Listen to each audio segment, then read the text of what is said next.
What is up, all you individuals out there? It's me, full-time anime man, and today I have two parts of What If Deku Had a Shadow Wolf for you. Reasons because part 13 was too short, and so I just decided to put part 14 next to it. So, with that out of the way, this is What If Deku Had a Shadow Wolf, part 13 and 14. Hope you all enjoy. Where we last left off, Tomura and Jigoku and Koe-san had a romantic night on a Christmas Eve. But when Christmas morning had arrived, Koe-san had found a hidden camera in Tomura's room to which he was not aware of. Neither one of them were aware of. Koe-san and the others had found hidden cameras around the entire house in every room.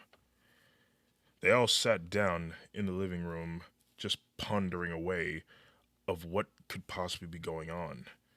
I think I'm gonna be sick, said Koi-san. Jigoku responds back saying, there's gotta be a reasonable explanation for this. Tomura says, I can't think of a single reason other than to spy on us. Koi-san says, oh my god, does that mean all for one was watching us having sex? Jigoku says, I really hate to think about that. I don't feel safe in this house anymore. I want to leave. They all leave the house, and they go to the beach, but even there, they felt like they were being watched. But where else did they had to go? So, they settled for the beach for a while. And it is at that moment, during their thinking, Koe-san comes to a realization. Does All For One know that I'm pregnant? They talk for a little bit, and suddenly, they get a message from All For One, asking to meet up with them at the bunker. They were a little bit hesitant, but they agreed. So the girls skipped school that day and went to their caretaker. They sat before All For One. It was quiet for a moment, but then All For One says, listen, I can explain the cameras. Koe-san said, did you watch us doing it? No, I turned the cameras off, but when you had woken up and I turned them on, that's when I realized you discovered them. All For One goes on to explain the reasons for the camera, stating that he just wanted to keep an eye on them to make sure they were safe. But saying such a thing made the situation even more weirder, and it's at that moment they thought to themselves that they felt more like pets. Koe-san didn't want to speak up, but she couldn't help it. But you know us more than anyone. We can protect ourselves. You trained us. You taught us right from wrong. You sheltered us. You were our father. And it takes me a minute to wrap my head around all this because I don't feel like your daughter. I feel like a pet. Well, Koe-san, I'm telling you this right now. You're not a pet. Neither you, Jigoku, or Tomura. You're my family, and I would never do anything to hurt you. The room is still filled with emotions of connections, but then Koe-san asks a question. If that's true, then be honest with us. Are you the CEO of Make It Green Again? All For One says, and what do you think? Well, I think you are. He smiles and says, it is true. I am the CEO of Make It Green Again. They weren't too taken aback by that because they already knew that, but Koe-san was more curious on what he's doing with Overhaul, to which All For One says, I just need him for a very important task for the future. What kind of task? I can't tell you. So you continue to hide secrets from us. It's for your own good, Koe-san. Koe-san starts to feel uncomfortable knowing that Kai Overhaul is anywhere near Erie, let alone the same vicinity.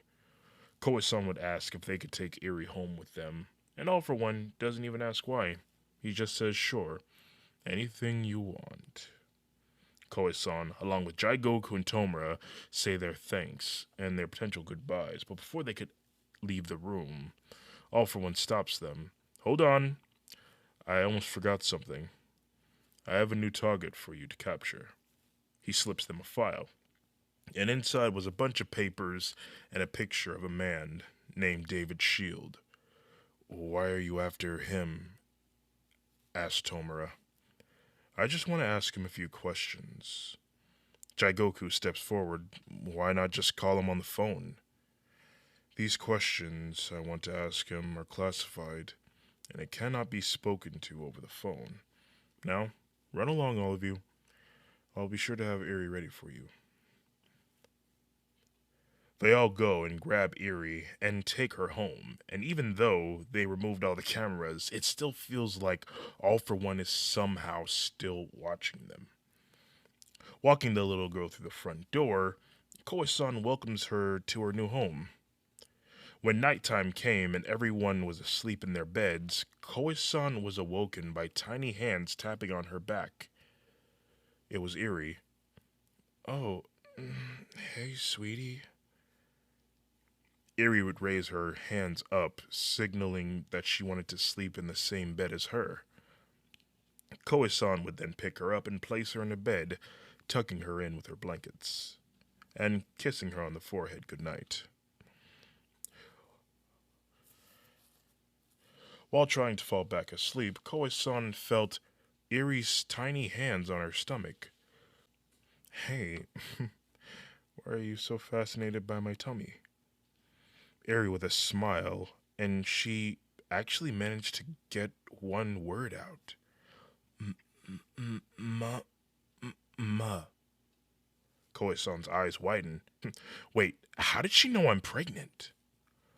Koe-san would then lay her down, and the both would fall asleep. When the morning had came, Koe-san had sat everyone down. Listen, everyone.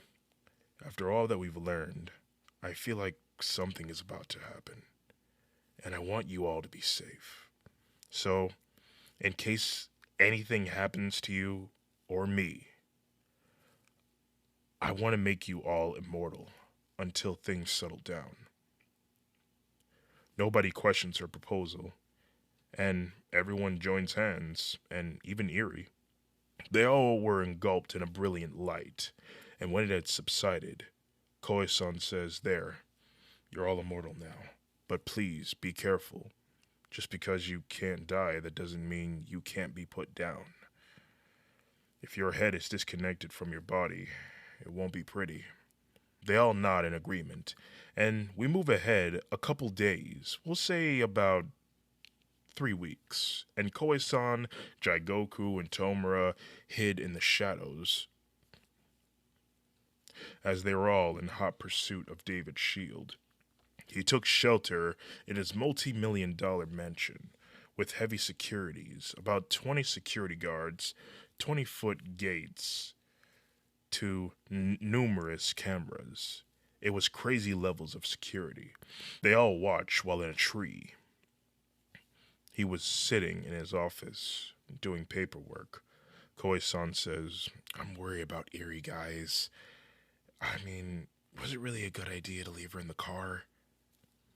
She'll be fine, said Jigoku. We made sure that she fell asleep. She's not going anywhere. Okay then, let's get started. Using Shadow Step, they all enter the mansion. They enter a dark room, but in doing so, Koe-san realizes that they are in someone's bedroom. The bedroom of a little girl with golden blonde hair. There were toys on the ground. They all left the room and made their way to David Shield's office, avoiding cameras and home security. Inside his office, David found himself in focus of blueprints of weapons to protect himself. Suddenly, David was met with darkness. Looking around the room, his paranoia gets the best of him as he has trouble keeping his flashlight steady. Suddenly, the door creaks open, but nobody walks through it. Suddenly, he hears a feminine laugh. Looking around, he hears, David Shield, we need to have a talk with you. The door shuts, and David is met with three black masked figures standing before him on the other side of his desk. He drops the flashlight, and he was shushed by one of the figures, the one specifically standing in the middle.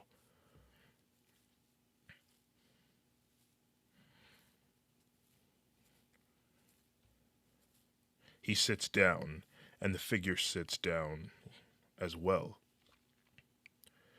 We just have a few questions that we would like you to answer, and then we'll have to take you somewhere, okay?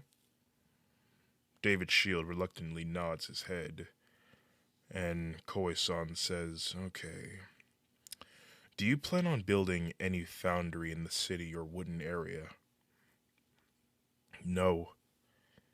Can you think of any reason why someone would want to target you? Well, there's plenty of reasons. I'm a millionaire genius who can build anything, so you're more than welcome to do the math on that. Tomura says, hey, why don't you do yourself a favor and drop the attitude? Now, let's not scare the poor man. Suddenly, there was a knock at the door, and a little girl's voice can be heard from the other side of it. Daddy, are you okay? The power's off. I forgot to mention that the power did go off because Tomura used his energy manipulation to drain the house of its power. Koe-san says, if she comes in here, there is going to be trouble. Surely you wouldn't want your little girl to be involved. David takes a deep breath and says, it's nothing, Melissa. Daddy's working on it. Go back to bed, sweetie. Oh, okay. Just as Melissa is about to leave, she spots a small figure in the distance just down the hall. Back in the room, Koe-san says, now, back to business. Our partner is looking to talk with you. Can you think of any reason why? Well, what's his name? It's quiet for a moment, but then she says, all for one. David's face turns pale. Wait, I thought he was dead. Well, he's not dead. He's more underground, if you catch what I'm throwing at you. We need you to come with us. No fighting. Otherwise, I'm going to send my dark wolf to go and target your daughter, and things will be more ugly if you say no. Do you understand? David then exhales and says, okay, just please don't hurt my little girl. She's all I had, especially after her mother passed. Koe-san couldn't help but feel guilty, but she puts her feelings aside as usual and says, save us your sob story. Now, let's go. Suddenly, the door opens and enters Eri. The Phantom Menace says, wait, Eri? What is she doing here? How did she get in here? Jigoku quickly runs over and picks her up. Come on, we need to leave now. Suddenly, David's daughter enters the room. She sees all these three strangers standing before her and a scared look on her father's face. With her tiny little legs, she runs over to her father and hugs him. Daddy, what's going on? David's shield pleads to the Phantom Menaces, please don't hurt my little girl. She's just a child. Please, she's all I have. The situation grows intensely, and Koe-san looks to David's shield and his daughter, who was crying in his arms, and she says, David, listen to me. As far as I know, you were faster than us. You were smarter than us. And you escaped us. You got on a plane and you flew away to America. Do you understand? David's shield rapidly nods his head, and Koe-san says, good. Now run. With his daughter in his arms, he quickly runs to the car and drives as fast as he can to the nearest airport on his way to America. Back at the house, Koe-san flops down onto the couch, angered. Jigoku then takes Eri to her bed, and Tomura sits next to Koe-san and says, why did we let him go? Koe-san, in anger, I need to eat something. Going to the kitchen, she takes out food from the other night, along with other condiments, and she proceeds to eat. Tomura follows her and says, Koi-san, why did we let him go? While her mouth was full, she says, I don't know. I don't know. I saw I saw his little girl practically begging for her father's life, and I just lost myself. She takes a piece of fried chicken and dips it in peanut butter. I mean, out of all the people that we've captured over the years, why is it that this one actually makes me feel something? Why now? Ugh, I need some ice cream. She goes to the refrigerator and takes out a bucket of ice cream and gets a big spoon. Tomura says, Koi-san, you're eating a lot of food. Are you saying I'm fat? Not that there's anything wrong with being fat. I just really worked hard to get a body like this. I'm just not ready to say goodbye to it yet. Even crazy. No. Koi-san, look, just calm down. It's gonna be okay. I mean, is it? It doesn't feel like it. She stuffs her mouth with ice cream and says, It feels like the whole world around me is just falling apart, and I just feel so powerless to do anything about it. Tomura hugs Koi-san tightly and says, You're far from powerless, Koi-san. You're strong. You've been through hell and always came out on top. If you're scared, then I want you to always think of me and know that I am here with you. He takes a napkin and wipes the ice cream off of the corner of her mouth. She starts to tear up and hugs Tomura, and we get a view of a camera angle of All For One watching them through a screen. His hand then tightened into a fist as he bashes his hand into his desk, breaking it. He then speed walks over to Overhaul's room and tells him that they're going for a ride. We then transition to Fenrir, and All For One and Overhaul approaches his head. What the hell is that thing? Asked Overhaul.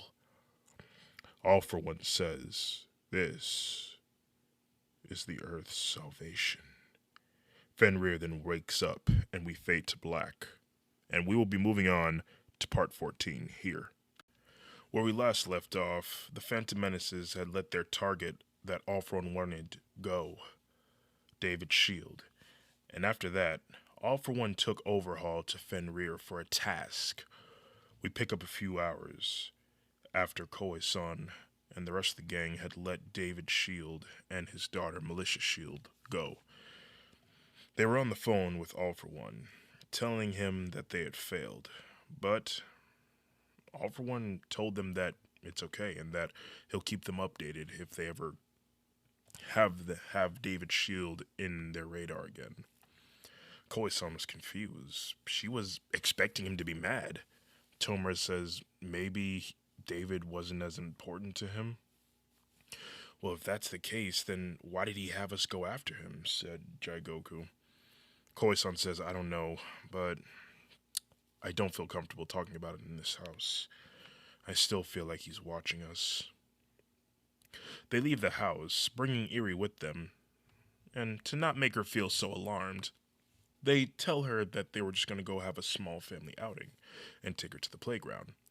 They take her to the playground, and while Eri was trying to figure out the mechanisms of a swing set, the Phantom Menaces were talking amongst each other.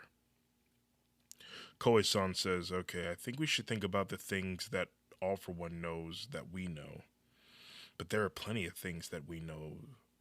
What's the one thing that All For One is most intrigued into? They all think for a second, and Skull and Hati say Ragnarok, maybe. Hati says, I mean, think about it. Ever since the day he met me, he was so fascinated by the facts of gods, giants, and creatures like me existing. But he was also interested in the stories of Ragnarok. They all think for a second, and Koi-san says, You guys, you don't think he's trying to bring about Ragnarok, do you? Because He said that he's trying to preserve life on Earth. He says that humans are the deadliest infestation. Tomura says, but to bring about Ragnarok means about the end of all lives, and not just Midgard, but in the rest of the Nine Realms. Wouldn't that be doing more damage than humans ever did if he tries to bring about Ragnarok? Hati explains that if male and female of different species survive Ragnarok, it is possible for them to repopulate the earth. At least, that's what the legends say. After a while of talking, Iri was ready to leave, and we transitioned to UA University. The day of the exams had arrived, and Koe-san and Jigoku tried to get their minds off of what happened by focusing on the task at hand. But before things had actually gotten started, Aizawa asked Jigoku and Koe-san about their hero names, to which Koe-san thought for a second, and after a while, Koe-san says, I'll consider myself the shadow goddess Kurai Okami. And Daigoku would just go with the original source material of whatever Todoroki names himself as. Soon, the fights come, and Koe-san and Bakugo were tasked to take down or escape All Might. But Koe-san was extremely nervous because, well, she's 2 months pregnant, and there's going to be a fight in this challenge. Koe-san sat in the alleyway with Bakugo. He was telling Koe-san to just stay away from him because he could remember what happened when they last fought.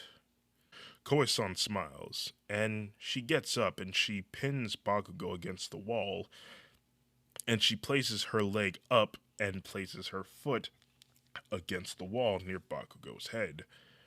She giggles as Bakugo looks into her eyes with fear and says, "Oh, please, don't pretend like you didn't like it. Most guys would die to get in between these thighs. You're just so lucky that November was mating season for me." She then takes her leg off the wall and she takes a few steps away from Bakugo. "Anyway, I'll let you take care of this fight because, well, I'm not fighting." "What? Why?" asked Bakugo. We we don't want to." "What? Who's we?" Koe-san doesn't answer. "Whatever, I'm gonna win this on my own." Bakugo runs off, and eventually he finds All Might, and even with his explosions, he was still bested by All Might's strength. Koe-san sits on the top of a roof, watching. "Hey, Hati, do you think it's safe for me to fight?" "Well, Koe-san, considering that you're not in your second trimester of your pregnancy and your baby hasn't developed a heart yet, so perhaps as long as you're careful and you don't get hit too much, you should be fine. But I'd still advise against this." As much fun as it's been watching him get his ass kicked around, I may as well jump in and help him. Koe-san then conjures a shadow spear, and she hurls it at All Might, piercing him in the foot. He screams in agony, but then he is met with a fist to the face. Koe-san will perform moves on All Might that he has never seen before. All Might would probably describe her movements like that of a cat attack, when it would claw him in different parts of his body, and every time he would try to catch her, he would miss by a hair thread.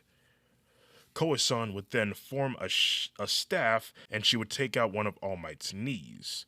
And it is at that moment, All Might gets a faint flashback of a familiar moment when he found himself in some sort of undertunnel.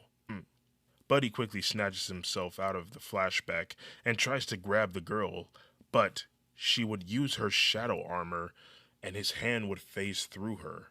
However, he witnesses her taking her armor off and hitting him, and so he carefully times his attack and he waits for an opening. And just when he sees his opening and Koisan is about to strike him, he then strikes the ground with tremendous strength, causing a sort of small quake that would cause Koisan to lose her balance and focus. He sees an opening and he goes for it. While she was distracted, All Might then successfully landed a hit on Koisan's stomach, causing her to fly backwards, leaving a human-sized dent in a car. From the observatory, Jigoku and Jiro watch in horror, concerned for Koisan and her baby. A tear runs down her eye.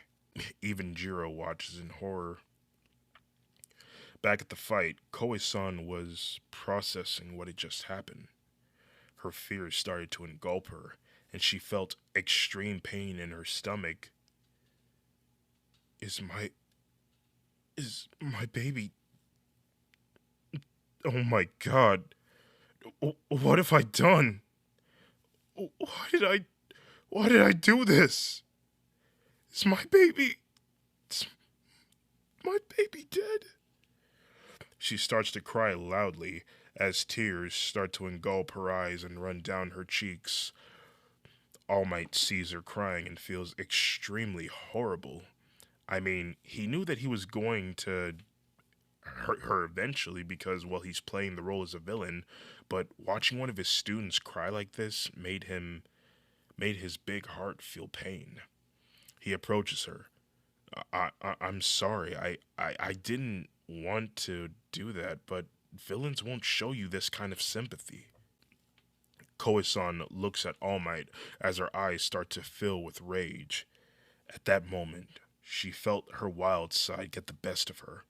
She lunges at All Might, tackling him to the ground, and would punch him in the face over and over again until All Might fought back, pushing Koisan off of him. Hey, calm down! Koisan would then throw her shadow weapons at him. Koisan would then use shadow play to make the buildings around her float in midair, and she would hurl the buildings at All Might while yelling, "I'll kill you!" The buildings clash into All Might, but, however, Bakugo was nearby and suffered a little bit of injuries. All Might rose from the rubbles of concrete and broken wood and glass. However, he is met with a powerful punch to his face and left an indent in his stomach, knocking all of the air out of him. All Might would be beaten badly, and he falls to the ground. Koisan would start stomping towards him with anger still flowing throughout her body. Koisan would then mount on top of All Might, and she would begin to hit him with a barrage of punches. And then, when she was done with that, she would then proceed to choke him with both of her hands. Hati would try to stop her, saying, "Koisan, stop this, you're going to kill him." Koisan would say back, "That's the idea!" Koisan, while choking him with one hand, will begin to bash at his face with the other hand, and is at that moment All Might finally remembers who this girl is. She's the one who beat the hell out of him just about a year back. As Hati continues to try to get Koisan off of All Might, the other teachers ran in to his aid. But Hati expanded out, going kaiju in defending Koisan and yelling at the teachers to stay away from her. Aizawa tries to use his quirk cancellation abilities on Koisan, but to his surprise it didn't work because Koisan doesn't have a quirk. All of these powers are something else. Jigoku, however, she runs in, and she tackles Koisan off of All Might. "Koisan, calm down," she says.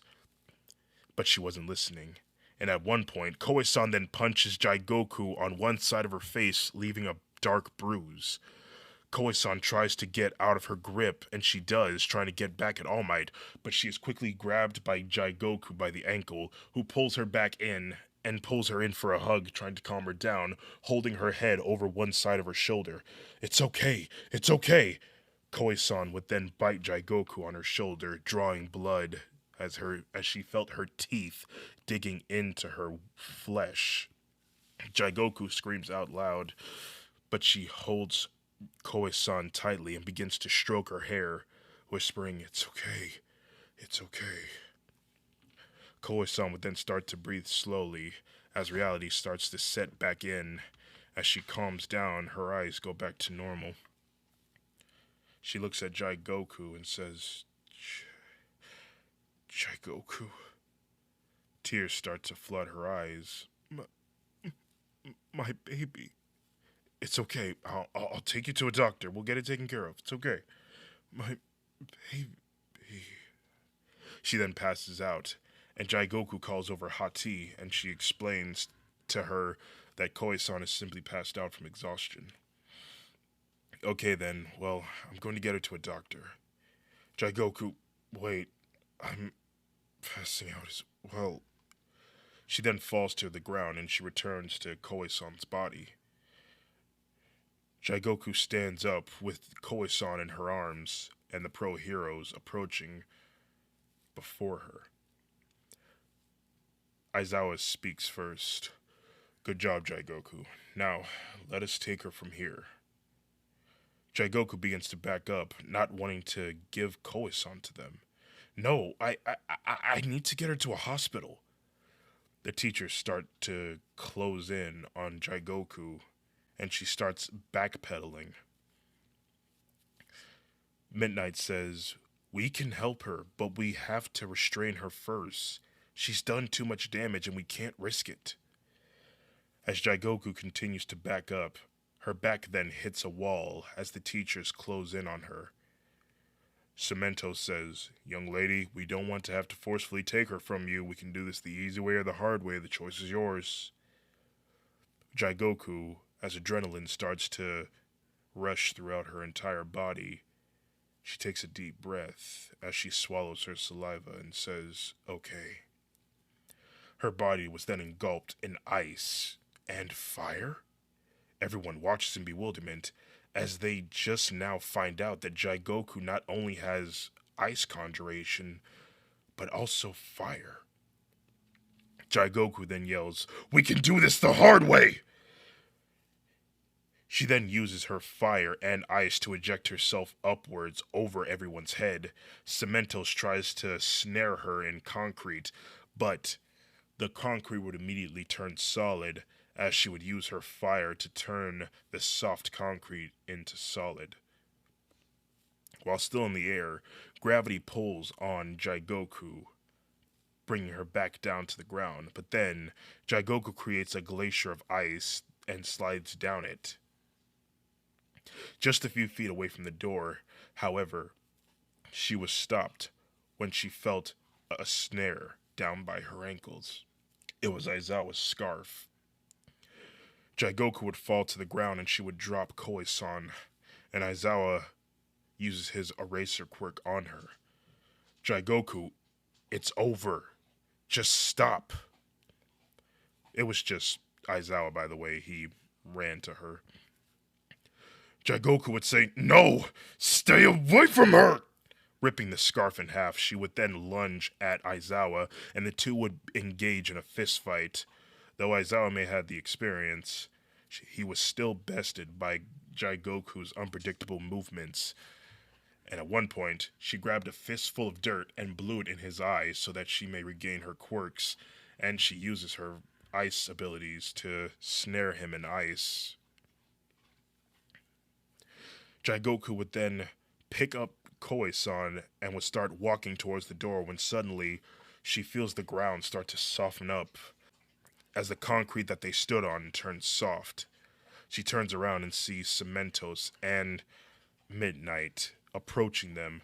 She slowly starts to stomp towards the door, having to take wide steps to get there quicker. But just before the teachers could actually reach her, she makes it to the other side of the door and quickly closes it, using ice to permanently keep it closed. When she turns around, she is confronted by her classmates. "You guys, come on, I need to get Koe-san to a hospital."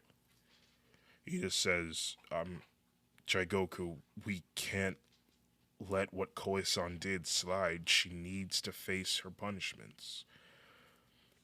Jaigoku says, Ida, out of all the times that Koe-san has saved your life, you could at least do her this one favor. And that goes for the rest of you. And if that sacrifice that she made for us wasn't enough, then how about this? She's 2 months pregnant. Almost everyone gasps in disbelief.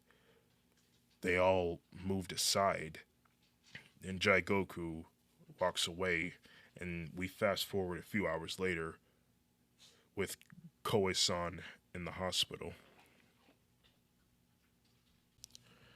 Koe-san, you're awake. Are you okay? Yeah, I'm fine. Jaigoku explains what happened, and the doctor said that the baby is okay.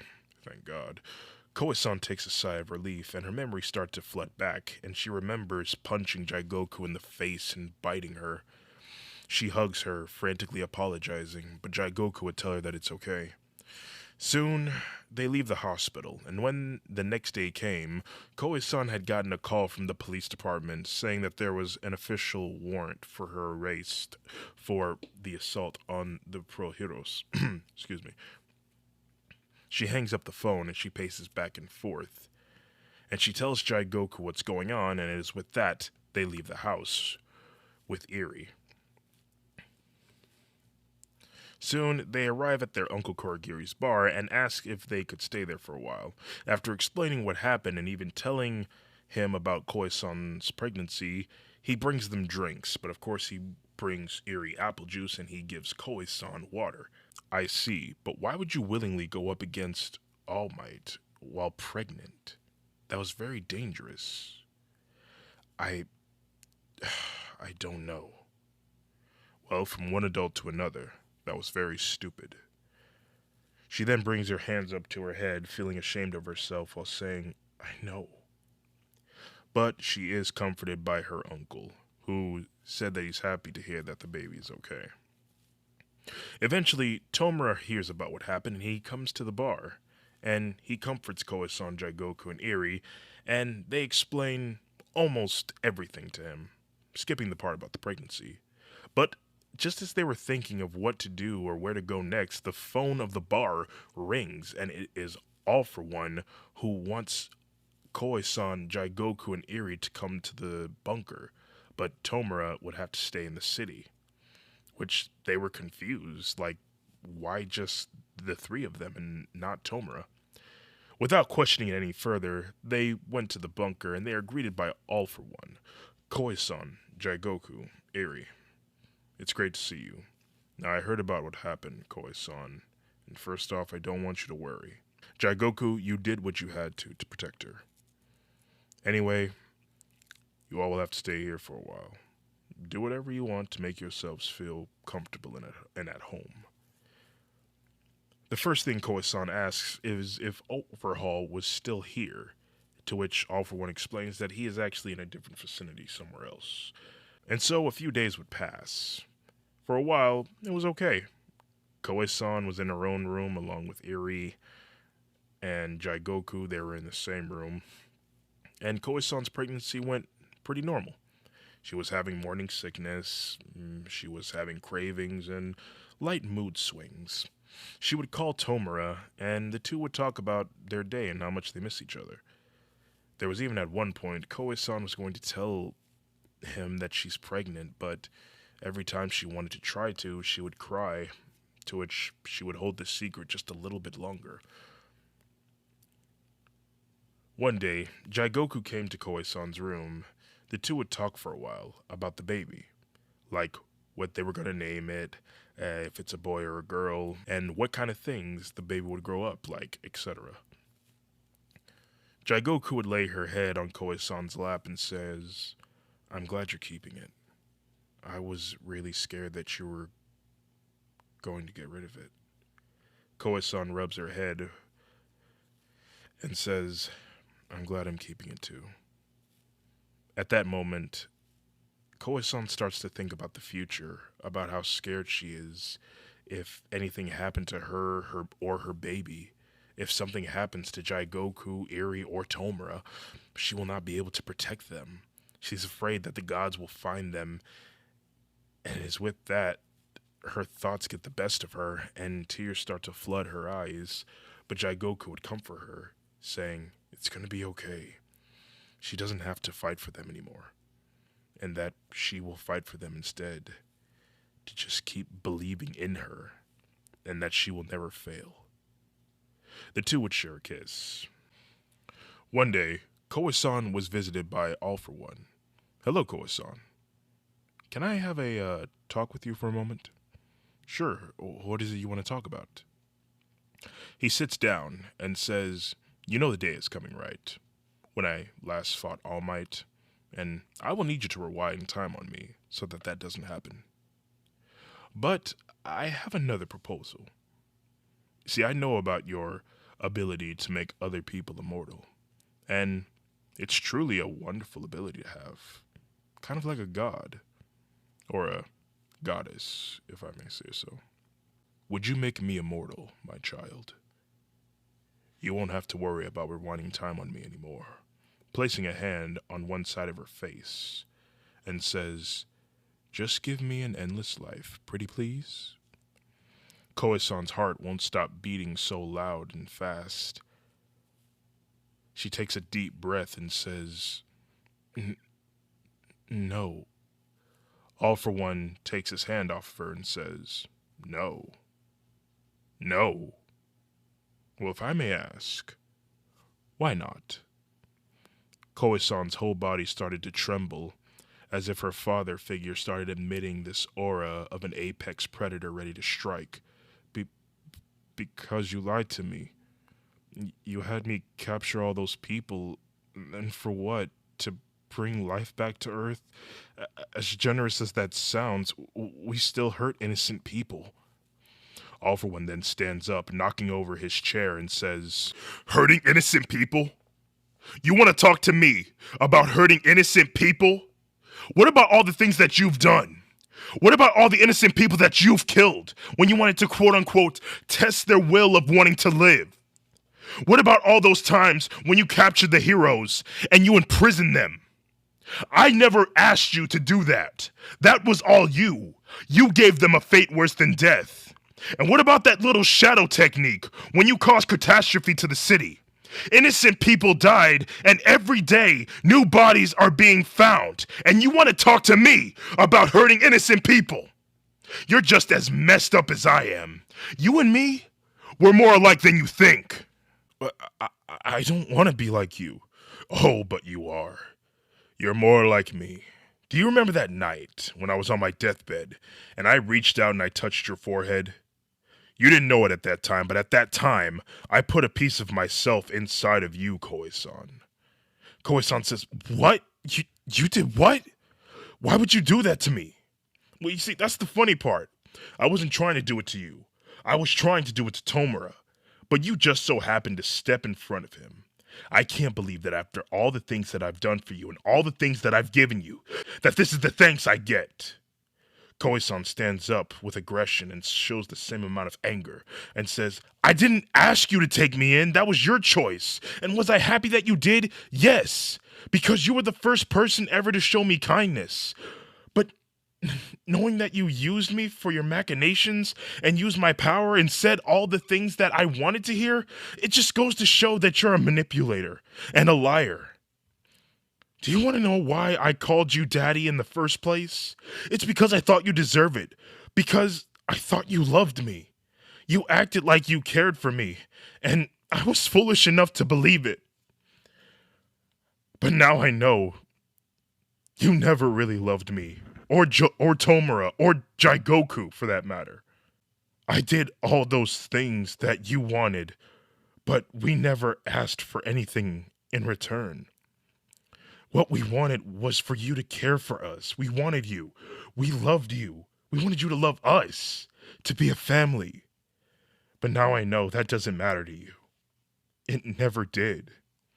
Tears start to flood Koe-san's eyes, and the two stare into each other's gaze for what felt like an eternity. But then, All for One said, "Fine then. You forced my hand. You're not leaving this room. And I'll be sure to make the lights so bright that not even hot tea will help you." He then turns around and he closes the door, and the lights in the room brighten up to a point that it was blinding to even open your eyes for a second, like staring into the sun. Koe-san would then crawl into bed and she would hug her knees to her chest as she cries for hours. A few days have passed. Koe-san only leaves her bed whenever she's going to eat or need to use the bathroom. Jaigoku or Iri were not allowed to come to her room. That was until one day her door opened and a group of men entered her room with their weapons drawn on her. What's going on? Asked Koe-san.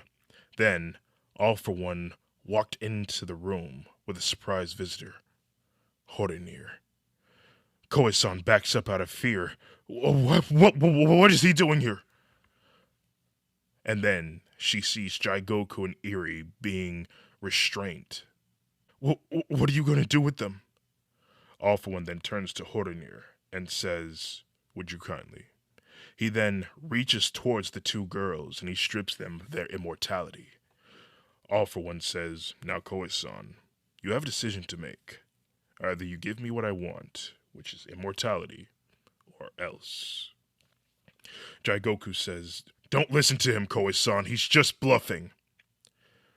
All for One then turns his head to the girl, and he snaps his fingers. And when he did, 3 men then began to beat up Jaigoku. Koe-san tries to stop them, but she was held down and forced to watch. Koe-san screamed for them to stop as the tears start to overflow in her eyes. She watches as Jaigoku is thrown, kicked, punched, and kneed. Please stop, shouted Koe-san. All for One then snapped his fingers, and they all stop. Jaigoku was on the ground with blood oozing out of the wounds on her body. She was barely breathing. Iri cries, wanting all of this to just stop, and All for One says, Will you do it now? Koe-san, who says nothing as she continues to weep loudly. All for One then grabs her by her face and forces her to look at him. And he looks deep into her eyes and says, Will you do it now? She says nothing as she sobs loudly. Very well then, bring me the little girl. No, leave her alone! All for One had Iri's head in both of his hands, threatening to snap her neck. Slowly, he starts to turn her head and says, Her life is more in your hands than it is in mine. If you just give me what I want, no harm will come to her. Koe-san says, Don't, please, just leave her alone. That's not the answer I was looking for. He slowly turns her head, with Iri whimpering loudly. Koe-san finally gives in. Okay, I'll do it! He then lets go of Iri, and she crawls towards Jaigoku, comforting her. And Koe-san stands up, feeling weak in her knees. She asks All for One to get on his knees, and she touches his head, giving him immortality. He could feel it. He's never felt so alive before. All for One would have everyone leave the room, but he ordered Iri and Jaigoku to come with them. Koe-san would fight for them to stay with her, but sadly she was overpowered. And Koe-san would be left alone to cry her eyes out, begging to at least give Jaigoku medical help. A few more days had passed, and Tomura has not heard a word from Koe-san or Jaigoku, and is at that moment he starts to feel worried and tries to call them, but nobody answers. He goes to Korigiri's bar and asks him if he's heard anything, but not even he knew what was going on. Tomura starts to feel desperate to at least hear their voices and ask Korigiri to call the bunker at least. He does this, but no answer. And so, the two would schedule a time to go to the bunker. Since nobody's answering, they just have to show up there. A few hours would pass, and Koe-san is under so much stress and fear that she just can't take it anymore, and she feels like she's going to go crazy. And so she tries to think happy thoughts, like the friendships that she's made at UA, and all the hardships and that she's endured. She's and how far that she came in her life because of the people.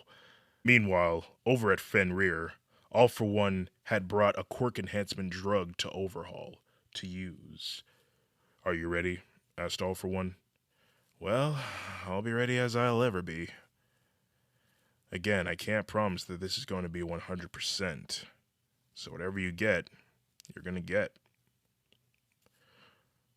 All for One goes to Fenrir's head and says, Fenrir, how are you doing? Peachy. Good to hear. Anyway, I have something for you. It's a sort of remedy that will free you from your prison. And I have to ask you, are you ready to be free? Fenrir gets skeptical, and he says, Put your hand in my mouth. All for One says no, and he signals Overhaul to do it. Fenrir starts to squirm around, but in doing so, his restraints start to tighten around him. I swear, if you touch me, I'll make you suffer. I'll devour you whole. Overhaul then injects himself with a quirk enhancement drug, and his eyes turn red, and he places a hand on Fenrir's face, causing him to splatter all over the walls. We then cut to a split screen of Koe-san and Tomura. Both of them were sitting down when all of a sudden they feel something strange, as if it was a strong disturbance. Then suddenly their ears were filled with the feral howls of Fenrir, as they both stand up and look to the skies and says, Fenrir is free. And that's where I'm going to be leaving it, you guys. We're just about reaching to the end of this story. The next part won't be the last one, but chances are the one after that one will be. So, I hope you're all ready for Ragnarok to come, because I sure as hell am not ready. Anyway, you made it to the end of this video. Consider yourselves #blessed, and I will see you all in the next video. Bye.